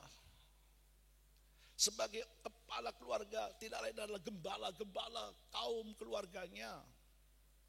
Di dalam 1 Petrus pasal 5 dikatakan, aku menasihatkan para penatua di antara kamu. Aku sebagai teman penatua dan saksi penderitaan Kristus yang juga akan mendapat bagian dalam kemuliaan yang akan dinyatakan kelak. Gembalakanlah kawanan domba Allah yang ada padamu. Jangan dengan paksa, tetapi dengan sukarela. Sesuai dengan kehendak Allah. Dan jangan karena mau mencari keuntungan, tapi dengan pengabdian diri.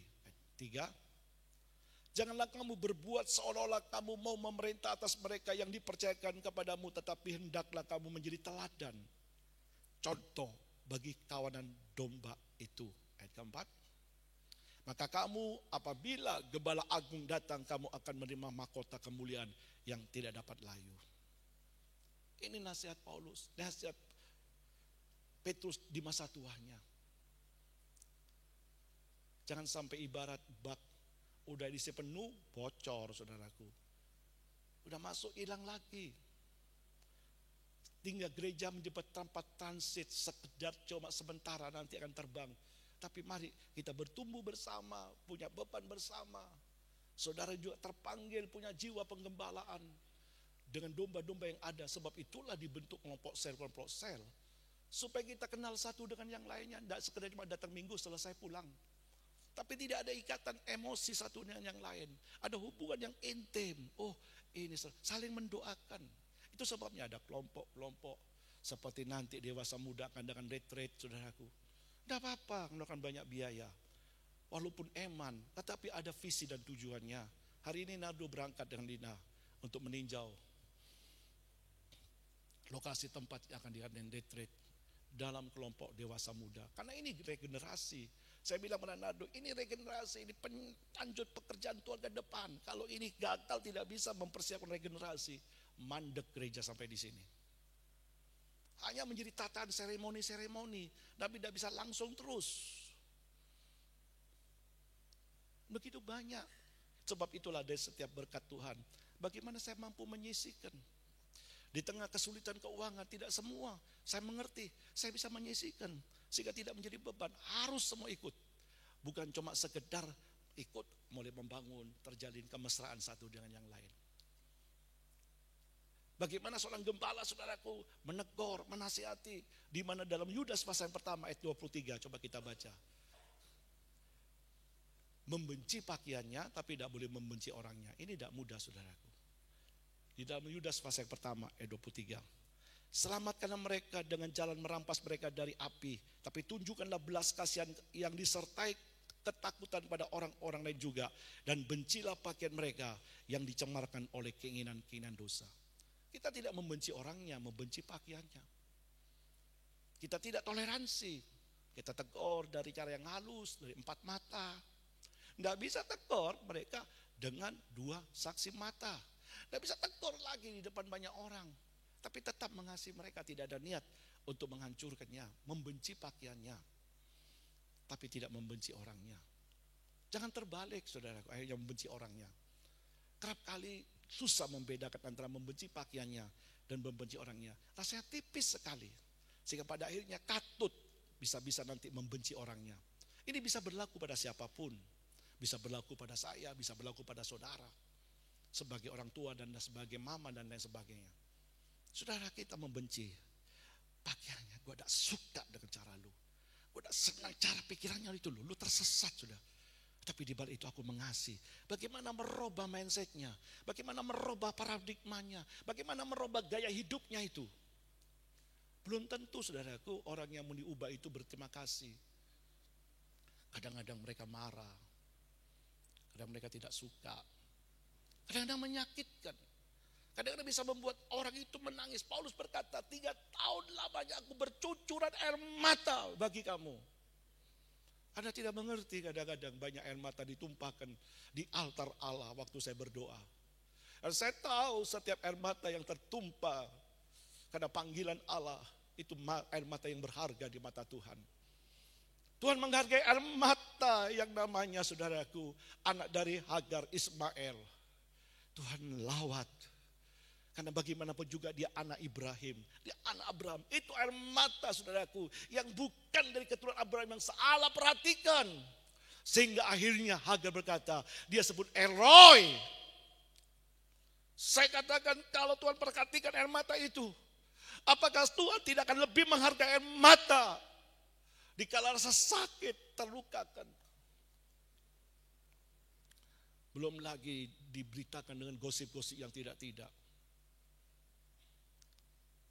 Saudara menyakitkan. Tapi saya mau belajar untuk mengasihi. Di dalam kitab Yeskiel pasal 34. Tuhan mencela gembala-gembala. Yang hanya mau menggembalakan yang gemuk-gemuk. Yang enak-enak. Tapi yang kurus-kurus, yang sakit-sakit tidak pernah digembalakan. Saya tidak mau menjadi gembala upahan. Doakan saya saudaraku. Sampai saya tidak mempredikat menjadi gembala upahan. Saya mau menjadi gembala seperti yang Tuhan mau. Walaupun belum sempurna, tapi terus ditingkatkan. Kita baca Yeskiel 34. Apa yang Tuhan katakan? Tuhan titip ini saudaraku. Yeskel 34 ayat 30 sampai 31. Saya tidak ada waktu untuk berbicara lebih banyak tentang Yeskel 34. Ini bicara Tuhan mengecam gembala-gembala yang hanya bertuhankan perut. Gembala-gembala yang hanya memperkaya saudaraku. Tapi tidak pernah memperkaya. Kemarin ada yang telepon dengan saya. Pak, ya, Bapak bangun rumah ya. Iya. Untuk siapa itu Pak? Di Panji Permai Pak. Nanti katanya Bapak beli tanah lagi. Bapak mau bangun? Iya. Duit berapa itu Pak? Ya, banyak dong. Satu rumah berapa? Ya kurang lebih 250 juta. Hah? Dari mana itu? Dari Tuhan. Kamu bangun sudah selesai. Terus gimana? Ya saya senang dong. Cuman bisa punya rumah. Tapi kepada siapa? Saya pilih. Dia bisa dipercaya enggak? Makanya jadi orang yang bisa dipercaya. Tuhan yang siap mempersiapkan. Saya hanya wanti-wanti. Jangan lupa kacang dengan lupa kulitnya. Berwanti-wanti saya berkata. Sudah yang dikasih Tuhan. Sampai ke sana Pak. Iya. Kemarin Pak bisa lihat Pak. Ada satu bidang tanah Pak. Saya kemarin lihat. Saya ikuti teladan Bapak. Wih bagus dong. Luasnya 450 meter. Bagus dong rencana. Di belakang senggol katanya. Saya lihat sana. Oh iya. Ini bisa jadi 3 rumah ini. Saya mau belajar Pak. Saya diberkati.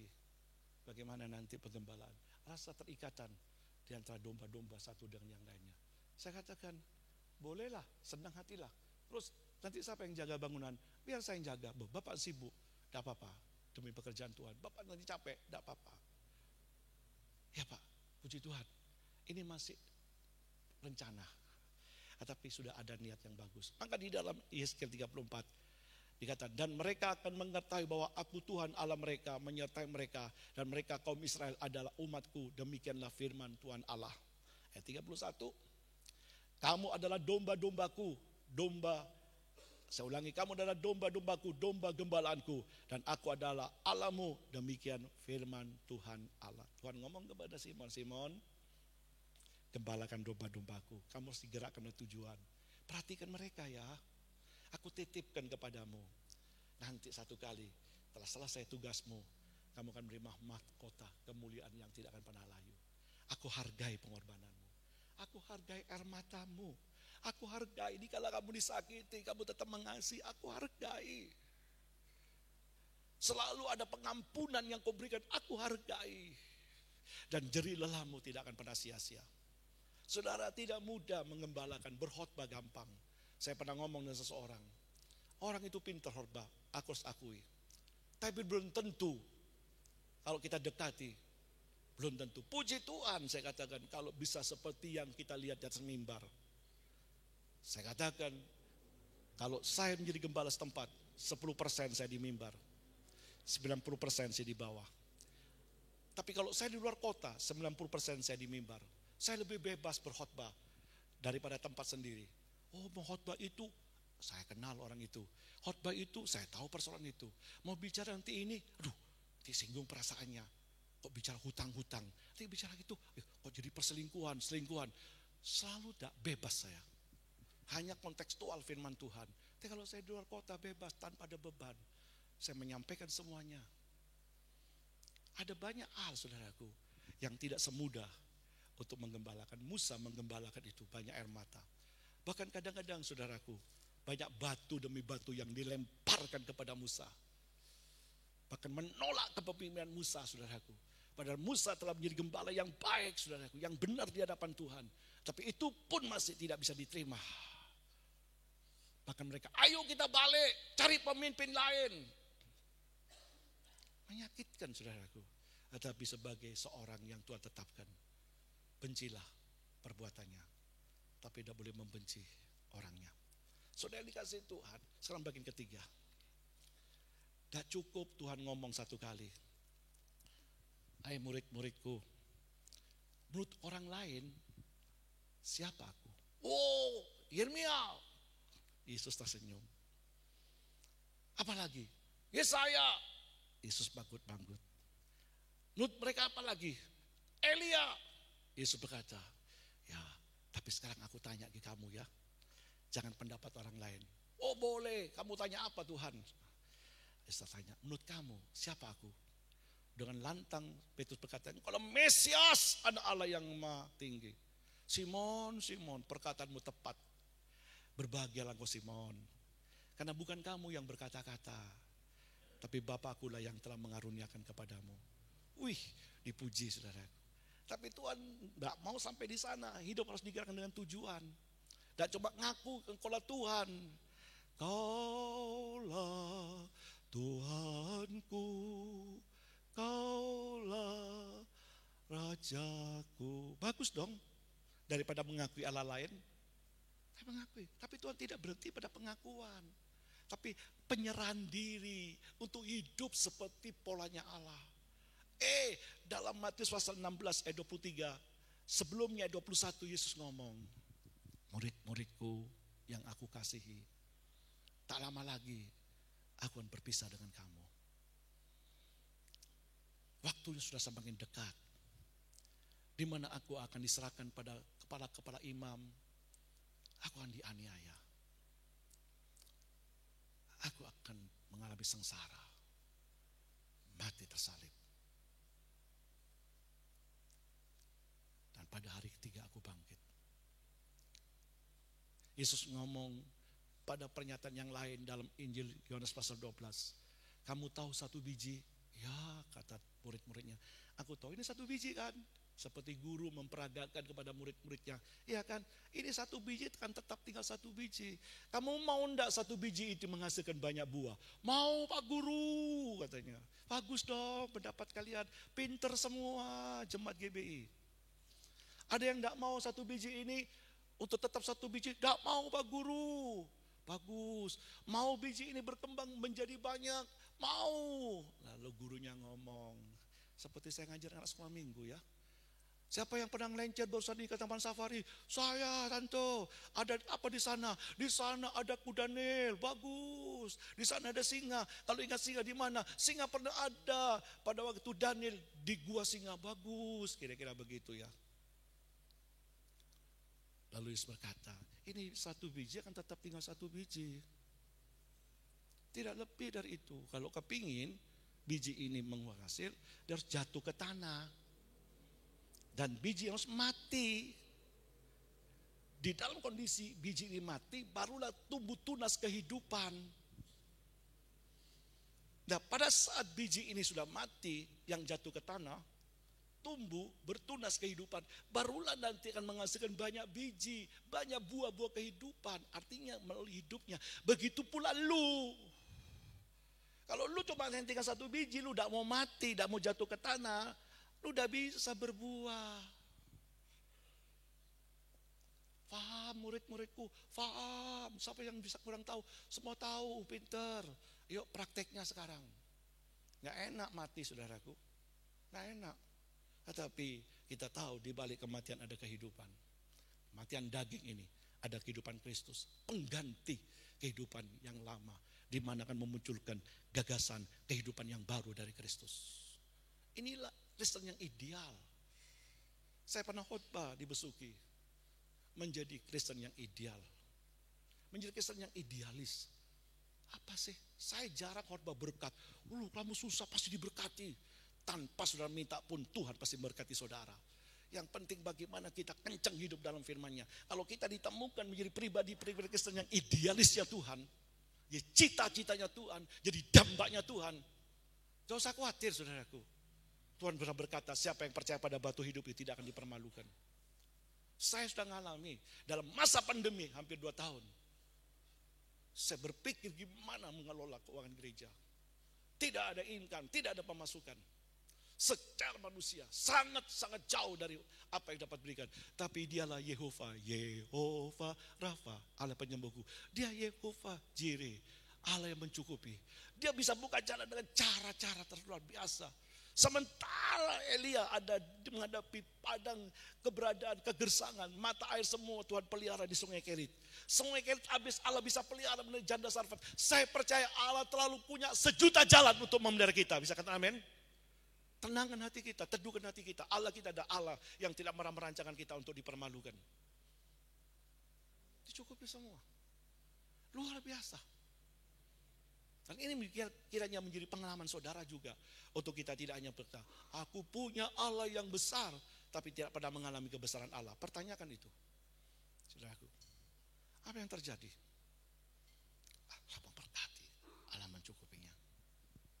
Setelah Tuhan ngomong begitu, Petrus ngomong, jangan sekali-kali terjadi. Tidak boleh Tuhan. Dalam Matius pasal 16 ayat 23 kita baca. Matius 16 ayat 23. Maka Yesus berpaling dan berkata kepada Petrus, "Enyala engkau iblis, engkau suatu batu sandungan bagiku. Sebab bukan," saya ulangi, maka Yesus berpaling dan berkata kepada Petrus, "Enyala iblis, sebab engkau suatu batu sandungan bagiku. Sebab engkau bukan memikirkan apa yang dipikirkan Allah, melainkan apa yang dipikirkan manusia." Mereka sebenarnya egois, mau menjadikan Yesus itu rajanya bagi mereka. Dalam tanda petik untuk terlepas dari kekuatan Raja Romawi. Tapi Yesus berkata, kerajaanku bukan datang dari dunia ini. Dan aku bukan jadi raja sekedar seperti yang kamu katakan. Tapi aku raja penguasa dari segala apa yang ada. Yang dikatakan di dalam kitab raja. Yang mengendarai kuda. Yang dikenal raja di atas segala raja. Tuhan di atas segala Tuhan. Tak cukup kamu mengaku. Lalu Yesus berkata, siapa yang mau ikut aku harus menyangkal diri dan pikul salib setiap hari. Artinya apa? Kita mau berubah paradigma kita. Kita mau berubah cara kita berpikir. Kita mau berubah, saudaraku, konsep kita. Sehingga dikatakan di dalam kitab Efesus, kita tidak lagi mengenakan manusia lama, tapi kita mengenakan manusia baru dalam Kolose 3:10. Diperbarui dari saat ke saat untuk kita mencapai gambar kaliknya. Ini yang dikatakan Amsal 4:18. Orangku benar akan hidup seperti terang, yang semakin terang sampai pada terang rembang hari. Ini yang dikatakan dari duniawi diubah menjadi sorgawi. Nyanyian katakan dari duniawi diubah menjadi sorgawi, saudaraku. Ini yang digambarkan hidup yang semakin memiliki kehidupan pola Kristus ada dalam hidup kita. Hidup digerakkan tujuan untuk dipersiapkan menjadi dewasa, menyongsong dia sebagai mempelai Kristus. Yang dikatakan di dalam kitab Wahyu, pengantinnya sudah siap, pengantin wanitanya belum siap. Tuhan berikan waktunya. Itu sebabnya waktu akan tiba, 2 orang di ladang. Yang satu diangkat, satu diangkat. 2 orang di tempat tidur, satu diangkat, satu diangkat. Saya mau dua-duanya diangkat bersama-sama. Ketemu dengan Tuhan di udara yang permai. Amin, saudaraku. Semua keluarga kita diangkat, tidak ada ketinggalan. Saya pun rindu. Dan pada akhirnya apa yang terjadi? Coba kita baca yang terakhir. 1 Tesalonika 2 ayat 19. Jemaat bisa bangkit berdiri, kita siapkan hati. Naikkan satu pujian. Pemain musik mempersiapkan diri. 1 Tesalonika 2 ayat 19. Oke, kita baca bersama-sama pernyataan ini. Kiranya Roh Kudus memetraikan firman-Nya atas setiap kita semuanya. Saya minta pemain musik naikkan pujian mataku tertuju kepadamu. Sudah dikatakan kita baca bersama-sama 2, 3. Sebab siapakah pengharapan kami atau sukacita kami atau mahkota kemegahan kami di hadapan Yesus Tuhan kita pada waktu kedatangannya, kalau bukan siapa mahkota kita? Ya anak kita. Siapa mahkota kita? Ya keluarga kita. Siapa mahkota? Saudara di hadapan Tuhan. Yang menjadi pengharapan, kemegahanku. Di hadapan Tuhan, tak kalah nanti satu kali kita pulang ke rumah Bapa di surga.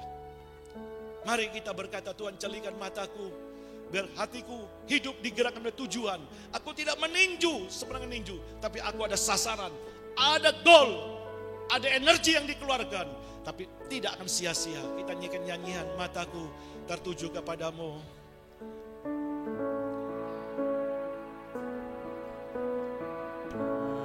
Mataku tertuju padamu, segenap ku serahkan padamu, ku serahkan padamu. Bimbing aku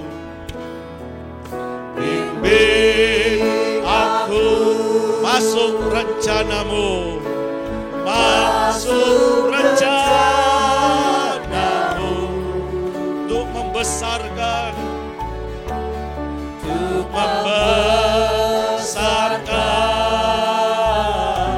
kerajaanmu,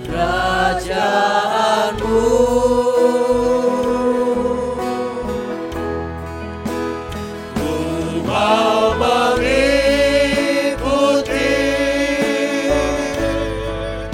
kehendakmu ya Bapa. Ku mau selalu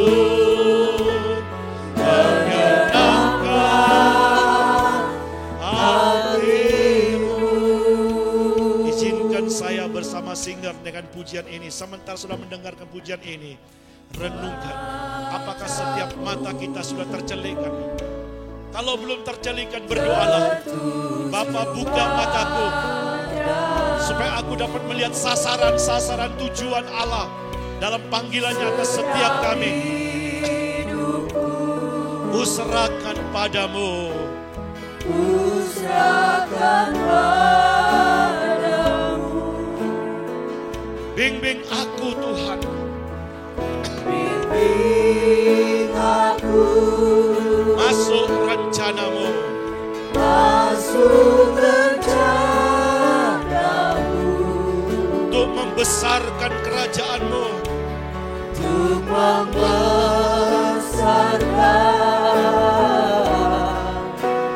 kerajaanmu.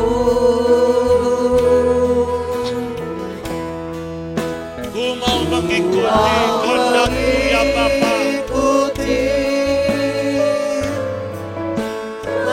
Kehendak-Mu ya Bapa. Ku mau selalu menyenangkan-Mu. Ku mau selalu menyenangkan hati-Mu. Kita komitmen naikkan pujian ini menjadi doa, satu permohonan. Dan saya percaya doa permohonan demikian sangat dinantikan oleh Tuhan. Allah pasti membuka setiap mata kita untuk melihat betapa besarnya panggilan Allah atas setiap kita. Betapa berharganya hidup yang Tuhan percayakan kepada kita. Betapa indahnya akhir hidup yang kita jalani, yang Tuhan izinkan untuk kita ada sementara waktu di dalam dunia ini. Lain waktu, mata waktu kita dibuka. Kita tidak akan menyia-nyiakan peluang demi peluang yang Tuhan karuniakan. Dan saya percaya Allah akan menuntun kita masuk lebih dalam dan ditemukan setiap kita pribadi-pribadi yang menyenangkan hati Bapa di sorga. Bapa, ini doaku kepadamu ya Tuhan. Sedengkanlah telingamu, jawablah doa kami ya Tuhan. Oleskan minyak-Mu atas mata kami, agar kami boleh memandang kemuliaan Allah di dalam Kristus Yesus Tuhan. Betapa kayanya Tuhan dalam segala kemuliaan dalam panggilan-Mu atas setiap kami. Celikan mata kami, betapa berharganya hidup yang Kau percayakan, agar kami mampu mengisi hari-hari hidup ini dengan maksud dan tujuan panggilan Allah. Tolong kami pada akhirnya dibuatnya hati ini bergairah, hidup digerakkan oleh tujuan. Kami percaya sementara hati kami digerakkan oleh tujuan, Roh Kudus akan menolong kami. Siap memberikan kekuatan penopangannya, karena Engkaulah ya Allah yang tidak menghendaki kegagalan. Kami akan melihat kesuksesan, keberhasilan menanti di depan kami. Dan kami mendedikasikan semua bagi hormat kemuliaan Bapa di sorga. Semua karena anugerah-Mu, semua karena kemurahan-Mu. Bapa, buatlah gereja ini, buatlah jemaat lokal di tempat ini menjadi lokal jemaat idealisnya Tuhan. Beri pada jemaat ini Tuhan hati yang punya hati empati. Bangun jemaat ini Tuhan meraih kemenangan dalam kebersamaan, bahu-membahu dalam jemaat ini. Tidak yang the best, tidak ada yang besar, hanya Allah dalam Kristus Yesus Tuhan yang the best, yang besar itu. yang layak dimuliakan, diagungkan. Bapa, jadilah gereja ini Tuhan mampu mengalirkan aliran air, kemana air itu mengalir membawa kehidupan bagi orang-orang yang berada di sana. Bawa pertumbuhan gereja ini kepada kedewasaan, penggembalaan terjadi dengan baik. Bapa, di dalam nama Yesus, Bapa, bawa jemaat ini Tuhan memiliki paradigma, pola pikir seperti yang Kau kehendaki untuk hidup dalam keserupaan dengan Kristus. Terima kasih ya Bapa. Terima kasih hamba boleh berhenti berbicara, tapi Roh-Mu tidak pernah berhenti berbicara. Kejar terus kami, kerjakan terus atas setiap kami. Kami siap menjadi tanah hati yang baik, yang ditaburi oleh benih-benih Allah, yang menghasilkan 30, 60 sampai 100 kali ganda. Terima kasih Tuhan, Kau teladan hidupku, Kau kekuatanku, Kau sumber penghidupanku, Kau sumber hikmat pengetahuanku, Kau sumber sukacita, damai sejahteraku, dan Kau sumber kehidupanku, plus Kau sumber berkat-berkatku ya Tuhan. Teduhkan hati kami, tenangkan batin kami. Aku punya Allah yang besar. Aku punya Allah yang dahsyat. Aku punya Allah yang tidak pernah berubah. Aku punya Allah yang mengasihi aku. Aku punya Allah yang menjadi penolong dalam hidupku. Aku punya Allah yang menjadi pembela dalam hidupku. Dengarlah doa ya Tuhan, dari setiap doa-doa umat-Mu. Tolong Tuhan anak-anak-Mu yang sedang menantikan Tuhan pilihan pasangan hidupnya. Tolong Tuhan. Kau lihat air mata demi air mata tertumpah bagi setiap generasi yang akan datang melanjutkan ke depan. Tuhan tolong supaya mereka tidak salah. Berikanlah Tuhan, karuniakan Tuhan tulang rusuk bagi mereka, pasangan demi pasangan yang datang dari Allah. Kami rindu pada akhirnya seperti keluarga Nuh, sepasang masuk dalam bahtera yang Engkau jadikan tempat keselamatan itu. Terima kasih ya Bapa. Ada banyak hal yang Kau telah dengar doa demi doa, dan Kau sumber kekuatan kami. Nantikan jawaban pertolongan itu. Firman-Mu adalah ya dan amin. Itu sebabnya Tuhan, pada akhirnya kami kembalikan pujian, hormat, keagungan, kemasyuran bagi Bapa di sorga. Dan sekarang sampai selama-lamanya, hanya di dalam nama Tuhan Yesus Kristus, Allah Juru Selamat kami hidup. Kami sudah berdoa dan mengucap syukur. Bersama-sama kita katakan, amin. Tuhan berkati kita semuanya. Kita akan memberikan persembahan. Mari kita belajar memberi yang terbaik. Bukan dari nominal yang saya maksudkan, tapi beri dengan cara yang baik, rasa hormat dan syukur, serta kesadaran apapun juga yang dapat kita persembahkan, itu datang dari Tuhan yang sudah memberkati kita. Tuhan memberkati setiap persembahan saudara. Hari Selasa saudaraku ada dewasa muda, tetap jam 6:30 malam seperti saya katakan. Mari bergabung, luangkan waktu saudara, datang 1 jam bersama-sama, kenal satu dengan yang lainnya, saling menguatkan, saling bergandengan tangan satu dengan yang lainnya. Selamat bergabung dalam Komsel Dewasa Muda. Doakan rencana retreat saudaraku, kiranya semua dapat berjalan dengan baik, dengan segala tujuannya untuk mengakrabkan satu dengan yang lain, untuk menyolidkan di tengah-tengah perbedaan, untuk kita menyatukan arah langkah visi seperti yang Tuhan mau. Hari Rabu ada doa kembali saudaraku, jam 6 sore, kumpul lagi, berdoa lagi saudaraku. Seperti Elia berdoa, belum ada jawaban. Tuhan sudah berkata, pergi, hujan sebentar datang. Padahal belum terjadi, doa lagi. Percayalah satu kali nanti, doa kita akan membuahkan hasil. Karena firman-Nya adalah ya dan amin. Hari Jumat ada ibadah wanita dalam ibadah dengan satu acara Valentine saudaraku. Masing-masing diminta pakai pakaian merah. Ada acara khusus, saya tidak mengerti apa, tetapi ini sukacita dari hari kasih sayang katanya. Semakin kasih sayang satu dengan yang. Sabtu saudaraku ada pemuda jam 5 sore, Minggu dan pagi disertai ibadah anak-anak. Doakan hari Senin besok, saya akan ke Surabaya, antarkan adik saya, sudah sekian lagi gagal, kiranya untuk kesekian kalinya ini tidak gagal. Karena masih belum memungkinkan untuk dioperasi, karena harus memiliki suatu persyaratan tertentu atas kondisi mata adik saya. Doakan, kerinduan saya bukan cuma hanya adik saya bisa melihat, saya rindu dia berada bersama dengan saya. Ada di tempat ini, sebagaimana saya berkata pada adik saya, kamu kan ingin melihat, ya, kamu ingin lihat Koko berkhotbah, ya, kami ingin lihat gereja di tempat Koko melayani, ya, ayo datang bersama. Saya katakan, iya, saudara yang dikasih Tuhan, itu goal sasaran saya di akhir kehidupannya. biar dia boleh melihat sesuatu terlebih, mata hatinya dicelikan akan kasih setia Tuhan. Walaupun sekian lama belum pernah berdoa, sekarang dibimbing dalam doa, dituntun terus. Saya percaya satu kali nanti dia boleh melihat sesuatu seperti yang Tuhan inginkan, seperti yang Tuhan janjikan. Doakan saudaraku, kiranya nanti besok hari Senin malam kontrol, hari Selasa kalau tidak ada halangan dioperasi, hari Rabu kontrol, masih lihat perkembangannya gimana. Kalau memungkinkan langsung pulang, hari Kamis pagi pulang. Kalau tidak memungkinkan mungkin bisa hari Jumat saya pulang. Doakan saudaraku, fisik saya juga diberikan kekuatan untuk dapat menjalankan semua dengan baik. Lewat doa semua saudara dengan satu tujuan, kiranya nama Tuhan dipermuliakan. Tuhan memberkati setiap kita semua. Yuk kita bangkit berdiri bersama-sama. Kita nyanyikan nyanyian bagi Dia. Mari bersama-sama pada harinya. Bagi Dia segala pujian, hormat serta syukur kekal selamanya.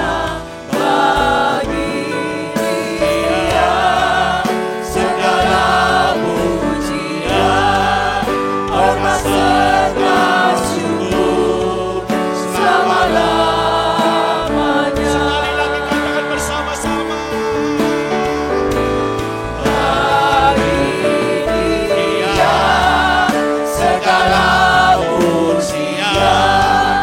Hormat serta syukur kekal selamanya. Bagi Dia segala pujian, hormat serta syukur selama-lamanya.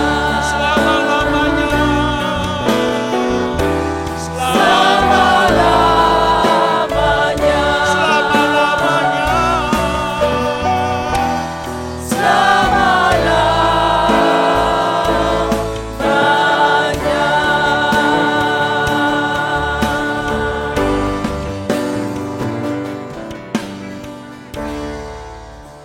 Tuhan berkenan untuk memberkati saudara seperti yang difirmankannya. Mari bersama-sama kita angkat tangan kita.